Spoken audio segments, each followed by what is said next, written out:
Davidova-Ivanova. I'm 37. I'm a wife for almost 10 years now. I'm a mother of two little boys, 5 and 7 years old. I'm a successful counseling psychologist with more than 13 years of practice. I have obtained a PhD in psychology in 2015, and today I will present to you my webinar, The Food Drama, How I Survive My Eating Disorders. This webinar is a great opportunity for me to blend my theoretical knowledge, my professional experience, and my personal battle with the emotional catastrophe called eating disorders. So what will be included in the webinar? The contents are as follows. Firstly, a few facts about the eating disorders as they are presented at mirror.com, so you can check the facts and figures there anytime. Secondly, my personal story, and especially I will pay attention to my feelings, which are of extreme importance, and we use them very intensely in the counseling process. So I will share my authentic feelings about that time at the onset of my eating disorders, which was a long time ago, actually. But these feelings are still very strong, very intense. Thirdly, I will share with you my professional experience and why I'm now convinced, I'm completely convinced that dance movement therapy has a very, very critical role, and especially mindfulness as a whole, and DMT, dance movement therapy in particular, has a very, very critical role in combating eating disorders. And I will share with you a very concise therapeutic plan with concrete techniques that you can use in your practice. If you're a counseling psychologist working with eating disorders, or if you're a patient, you can always search the internet, search web, to find places and societies, communities where we can practice these techniques. Or you can join my online community. I will present you a call for action lastly, and you can join my online community and my online groups for people suffering from eating disorders, which are habitually present at www.silviadavidova.com. And now, first, the raw facts and figures about the eating disorders as they are presented, as I mentioned already, at mirror.org. Excuse me, it was org. It is not com, it's org. You can find the information, the reference there anytime. Anyway, I will present to you some of the raw facts and figures. Anorexia nervosa, which is one of the eating disorders, has the highest mortality rate of any mental illness. This is stated in mirror.org. Secondly, the estimated number of women who suffer from anorexia is 0.5 to 3.7% of all women globally. From bulimia are 1.1 to 4.2%, and binge eating disorder usually affects 3.5 to 2.2 of women and 2% of men. About the onset of these disorders, anorexia usually starts at puberty, bulimia starts at late adolescence or early 20s. What is extremely important about these eating disorders is the suicide rate, which is actually 56 times more likely to happen to women suffering from anorexia as compared to women who are not sufferers. Usually we have eating disorders combined with alcohol and substance abuse, which is important too, and 4 times more prevalent in people suffering from eating disorders. Alcohol and substance abuse is found 4 times more often in people suffering from ED. So, what else about the genetic component? The disorders are found in twin studies, which refers to their genetic component, the genetic component of these disorders. Young women with anorexia are 12 times more likely to die, and the ratio between women and men suffering from ED is 5:1, which is extremely important because normally in the counseling practice, if you have one already, you have probably noticed that normally we work more likely with women, with girls and women. So this is very important because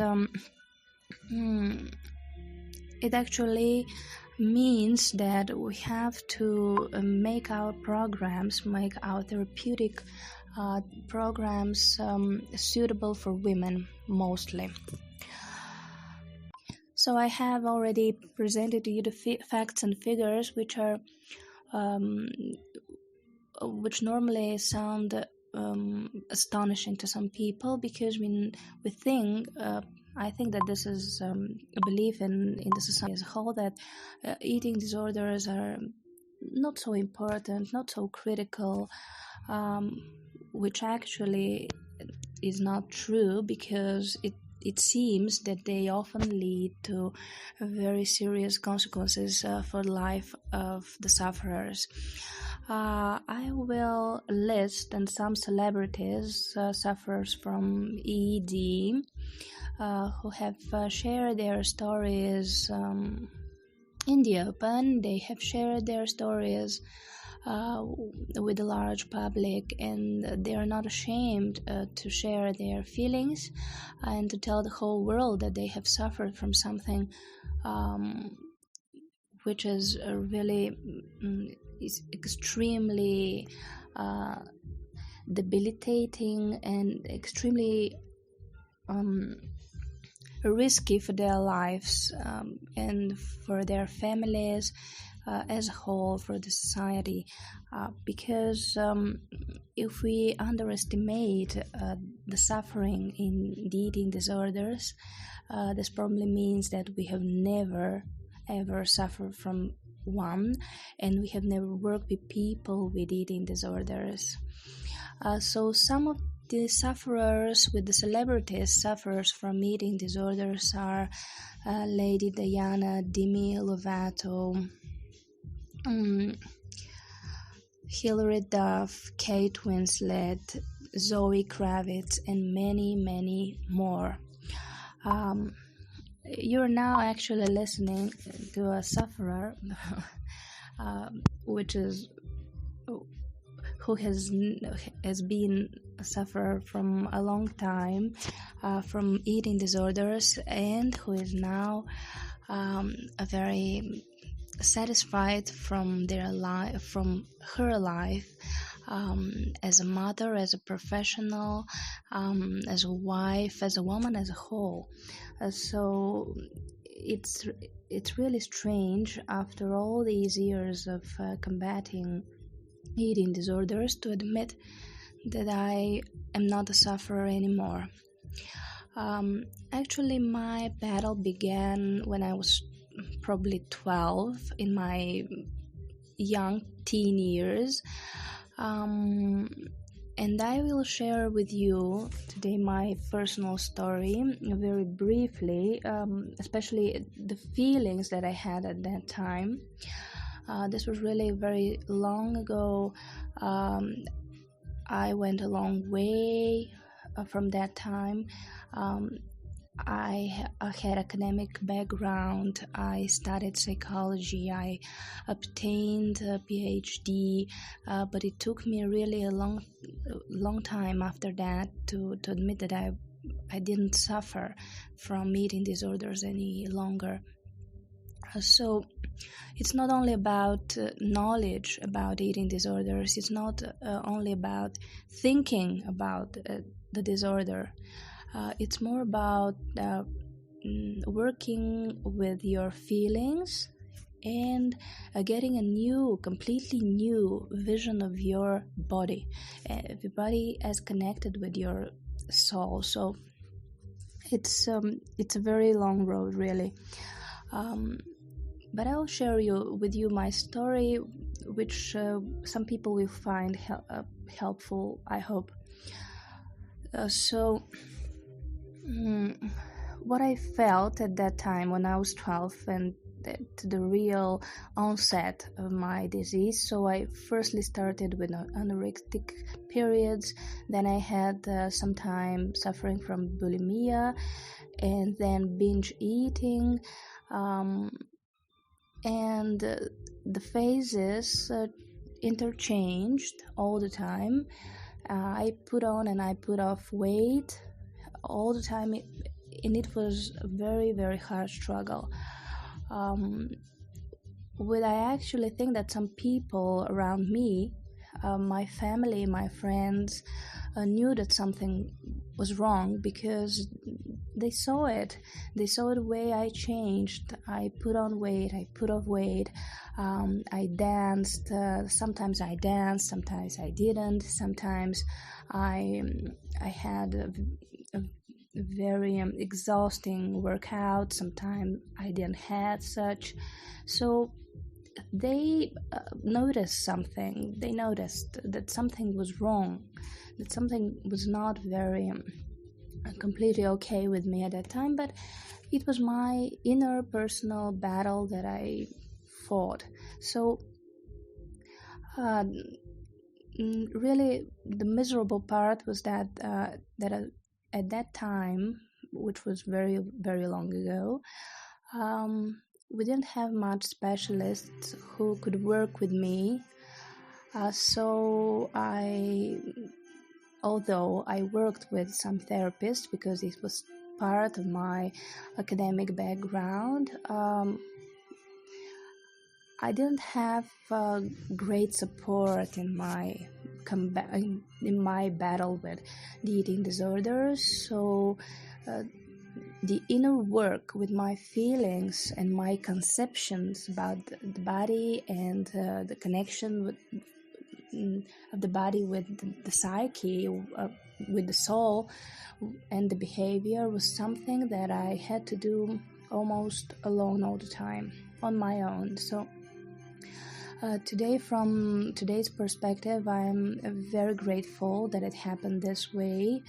But I really recommend that if you're a sufferer, you'd better find a good therapist, a good counselor, someone who can really help you and guide you in your way, this long way that you have to walk until you reach your full recovery from the eating disorder. So now my personal story. What I really felt at that time when I was 12, at the onset, at the very beginning, I wrote diaries. I read innumerable books about dieting, about fitness, and ways to keep a decent body shape. Not a single word, however, about my soul, which I felt that actually made my body move. I felt very miserable, very lonely, and lost in my insatiable search of the truth about my body. I felt estranged and somewhat detached from my body. I felt like nobody could ever love me because I was ugly and I didn't love myself, and especially my body, enough. So I suffered from anorexia, followed by bulimia and binge eating, which constantly interchanged and replaced each other all the time. I put on weight, I put off weight. My story starts from my teenage years, when, like all the other teens in the world, I asked myself difficult questions and had my answer, or didn't have my answer, which were left unanswered, some of which were left unanswered, and some of them are unanswered even now, which is completely normal. And then my journey started. I began to dance, and I was 12 then. Today I'm 37, and I still live by dancing. I danced all my emotions, my fear, my anger, my deepest pain and alienation for me, myself, the others, and the world as a whole. I experienced what today I call the food drama, because this is a very specific link with food, which almost all sufferers from ED have. So it's completely normal if you're a teen, if you're a girl in her teen years, to be very sensitive to food, to dieting, and so on, because you want to look attractive. But in the eating disorders, it's completely different. You have a very, very, very strange drama with food, and your relation to the food is very intense. So if you have some hard times, if you feel lonely, if you feel sad, if something is going wrong, you crave food. You answer all your questions with food. You seem to have a universal healing, and this is food. So when people who are counselors, who are certified counselors, work with people with ED, they have to know that the most important thing, the thing of crucial importance, is to delink food and problems. Food has to be something separate.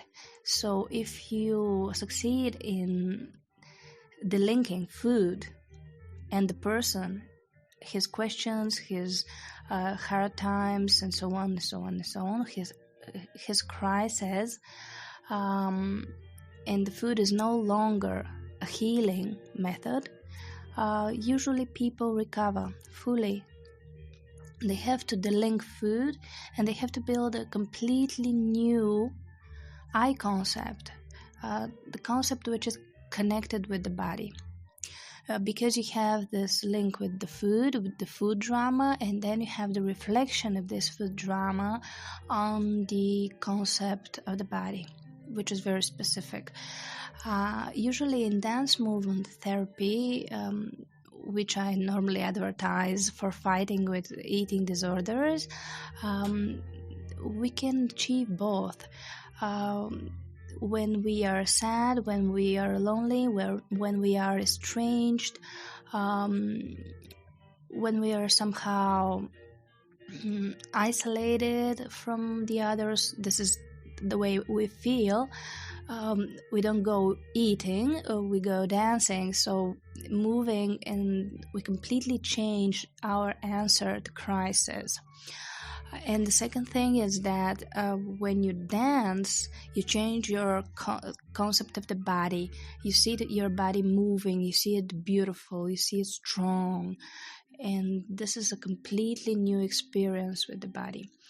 So I'm absolutely convinced that dance movement therapy has a very critical role in fighting with eating disorders, but I will talk about this in a few moments. So now I will concentrate on some other facts and figures as connected with eating disorders, and especially to the treatment of the eating disorders. According and figures, about 60% of the sufferers from ED recover. 20% of those with anorexia unfortunately die. 20%. This is very, very important. And 1 in 10 sufferers will seek and receive therapy. This is important.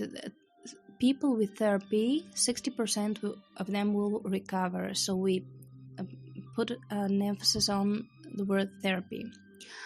Therapy is successful when it's early.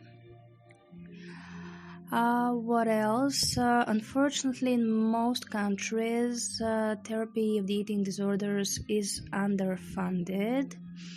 And in the ranges from 5,000 to from 500 to $2,000 per day.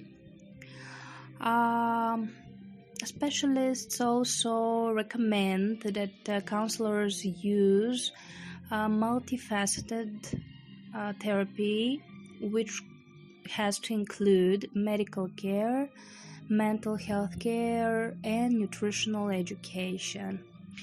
I think that of these, extremely important is mental health care, because I'm I'm a specialist in this field. So this is the role of the delinking of the food and the person, the sufferer. So what therapeutic modalities are normally used in the mental health care?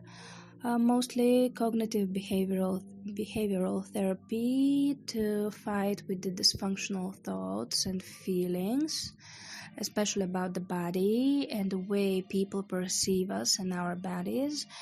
Secondly, body psychotherapy, and thirdly, dance movement therapy. I'm a specialist in dance movement therapy, so I will present to you lastly a very concise therapeutic program for women with, especially women, which are prevalent in the number of sufferers from ED. So a very concise program of dance therapy and the techniques used in dance therapy to achieve best results in the work with women with ED. So why do I think that dance movement therapy has a very, very good chance to heal a person suffering from ED? Firstly, dance movement therapy aims are, I will list some of them. It is aimed at raising the awareness of the body, to perceive the body as inner, as opposed to body as outer for the person, because we sometimes experience our body as something outer. It's something which is not in us. We're not in the bodies. It's something outside, and we say, my body is ugly, my body is fat, and so on, which means that our bodies are not connected to ourselves, which is strange. In dance movement therapy, we build this feeling that the body is something inside, and we are in the body, and the body is in us. Secondly, dance movement therapy aims at enhancing the way body is felt to produce a better sensation of the body. We normally in our everyday life we sense very little, very little our bodies. In dance movement therapy, we develop a really good way to sense our bodies, to experience our bodies. Thirdly, it aims at bridging the intrapsychic feelings and the body, and to provide a physical channel for the expression of feelings and emotions, which is of critical importance when working with people with ED. Believe me, a great number of people suffering from ED simply don't have a channel. They don't know how to express their feelings. And some of them try to write, others try to paint or use some other artistic means to express their feelings. But dance movement is more powerful because it is directly linked to their body, which is very important because we suffer in ED, we suffer with our bodies, and we heal through our bodies. And fourthly, dance movement therapy is aimed at assuring a new perception of the way and of the body, and the self as beautiful, as flexible, as powerful and productive. I can tell you it's really very strange in how we express ourselves in dance movement therapy, what we feel when dancing and moving. It is a completely new sensation, and it really makes us feel powerful, feel very strong, surviving, and we are completely new in this therapy, and it's a new feeling of the body, as strong, as powerful, as productive. What are some of the techniques that we use in dance movement therapy, which can help a counselor who is a specialist in the dance movement therapy modality, or who just wants to use these techniques in their everyday work with people suffering from ED?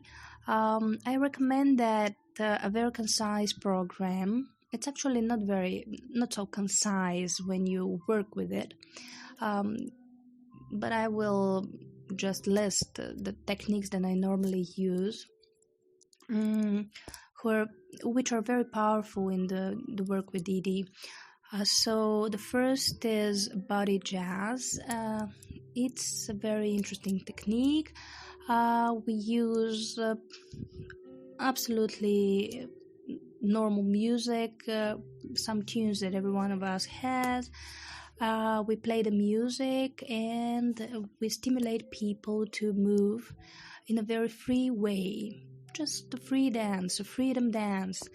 But we want from them to use all their body parts, so they have to move with all of their body, with the shoulders, with the head, with the chest, with the legs, with the feet, and we stimulate them to work with all their body parts, so that they can freely express their feelings, and at the same time they can work with their own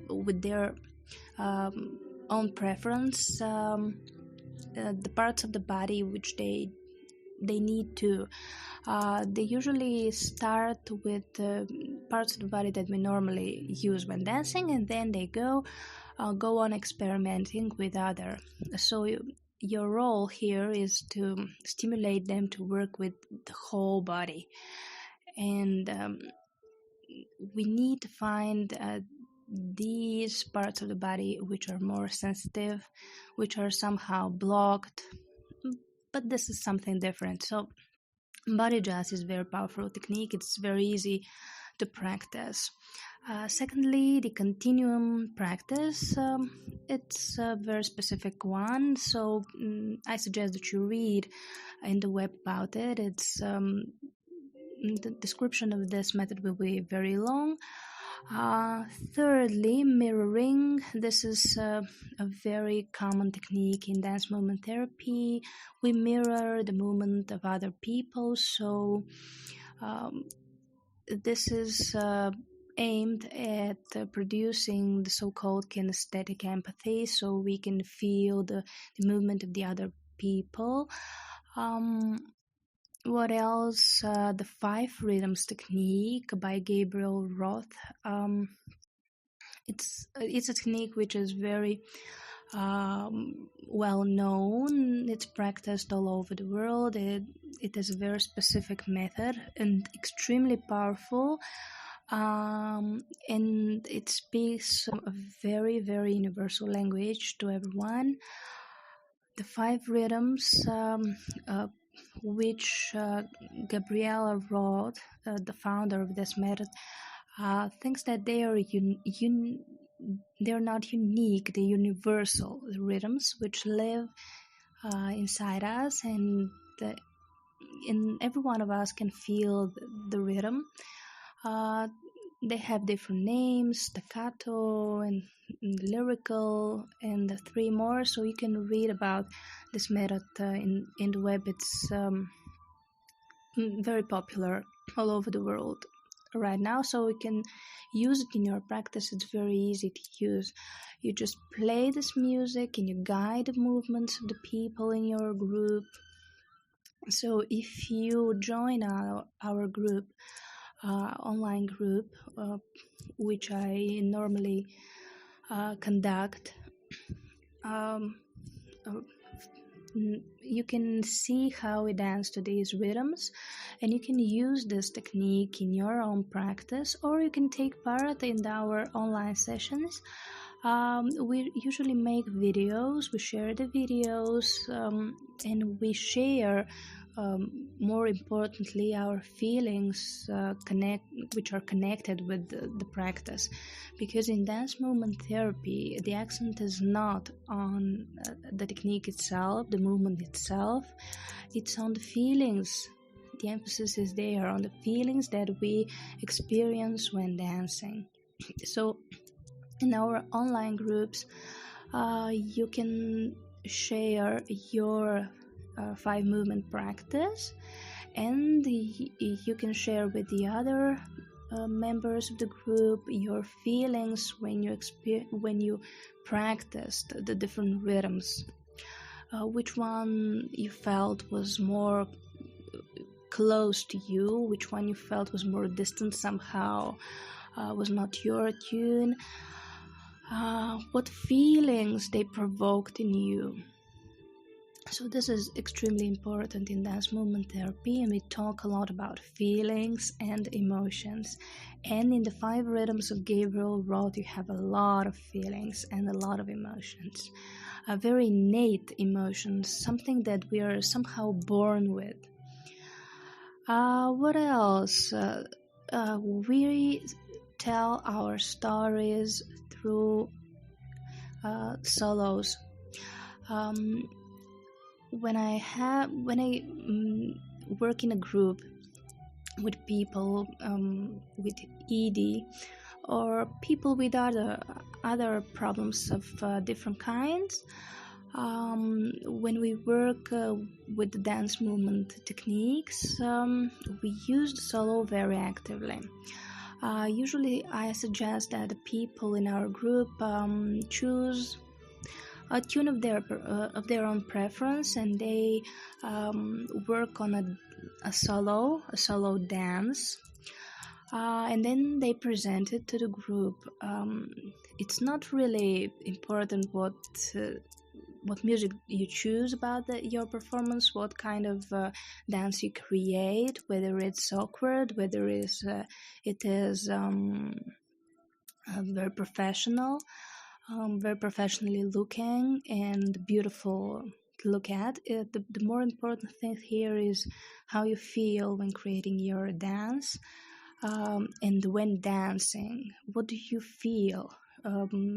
What message do you want to send to the group? And then we interpret, we talk a lot after that. So verbalization is extremely important in dance movement. It's only about the dance itself. It's more about the feelings that dancing provokes in everyone, and moving, because it's not only about dancing, it's more about moving. And that's why we say that dance movement is a universal type of therapy, because we are not supposed to be dancers to practice dance movement therapy. It's more about movement, and we all know how to move, don't we? So solo storytelling is really powerful tool. What else?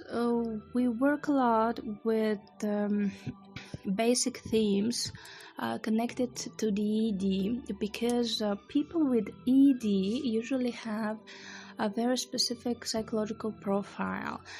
Most of them are perfectionists.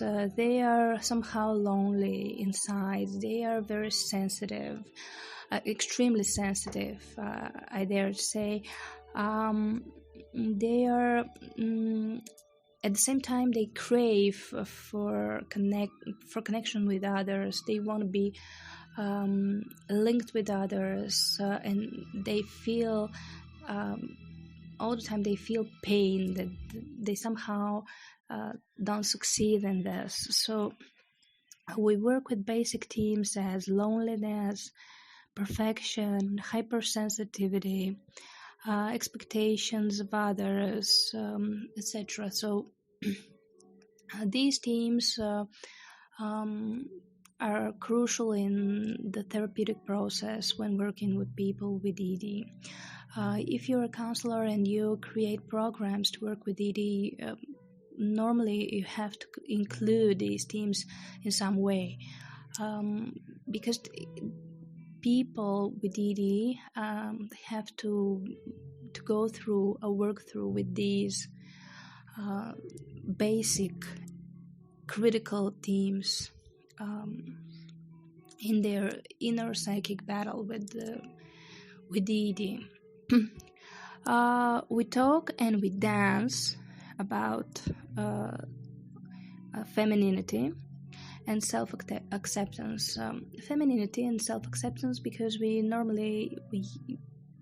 habitually work with women and girls, as I said. So these topics are very important too, and femininity and self-acceptance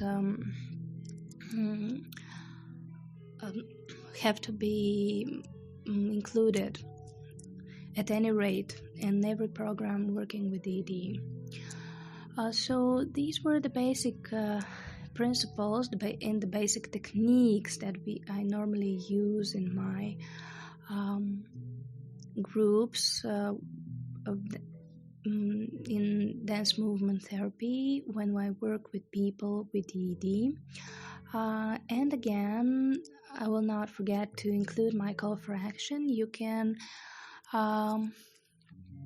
connect with me anytime, and you can join now in our online groups for people with ED, mostly based on the dance movement therapy modalities. So as I said, the groups are very dynamic,